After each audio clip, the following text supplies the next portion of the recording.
Hello everyone, welcome to today's very important lesson where we are going to look at common mistakes with phrasal verbs part 2.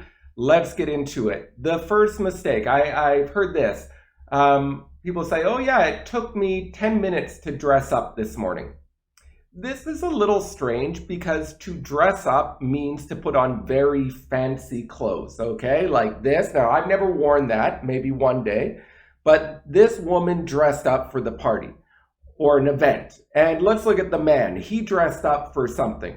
So when we dress up, we put on very nice clothes, very fancy clothes, like a tuxedo. Now, maybe you wear a tuxedo every day. Not my style, but that's fine. But you could say she dressed up for the party, put on very nice clothes. You can also dress up in a costume. So on Halloween, this child dressed up, and I think this is an amazing costume. So in the morning, when you go to school, you don't usually dress up. You just put on clothes. You picked your outfit, but you don't dress up for school. All right, so that's the first mistake. The second mistake, this person says, I was feeling sad, but my friend cheered me. Now, if your friend cheered you, that means your friend is saying, go, go, go. And usually we would say they cheered for you. But if you're sad, like this poor guy right here, maybe your friend wants to cheer you up. How will they cheer you up? I don't know, maybe they'll buy you some ice cream, or maybe they'll take you to a restaurant, or maybe they'll come over to watch a movie. I don't know how your friends cheer you up. You can tell me. But if you cheer someone up, you make them feel better when they're sad. If you cheer for someone, it's like at a sporting event, saying, you can go, go, you can do it, go. You're cheering for them. I'm really curious, what NHL team do most of you cheer for? I cheer for the Canucks.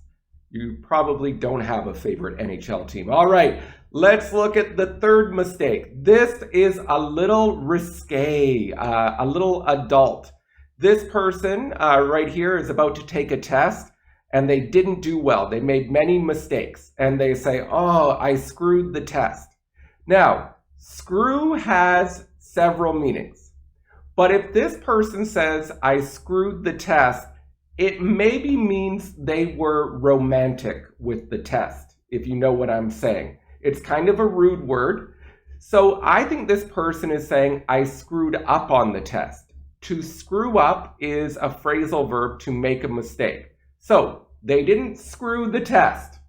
I don't even think that's physically possible, but they screwed up on the test. They made many mistakes on the test. All right, let's go to number 2. This person, very hungry. They say, I pigged on potato chips. Now, what they probably mean to say is I pigged out on potato chips. And this woman is going to pig out on some Doritos, you can see. Now, if you pig out on food, you eat a lot of it, and it's usually unhealthy food. It's strange to say I pigged out on apples. It just doesn't sound right, because apples are healthy.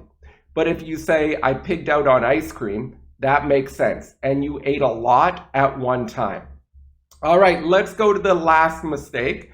This person is maybe walking on the mountain and they said, I thought I might fall, so I hung my friend.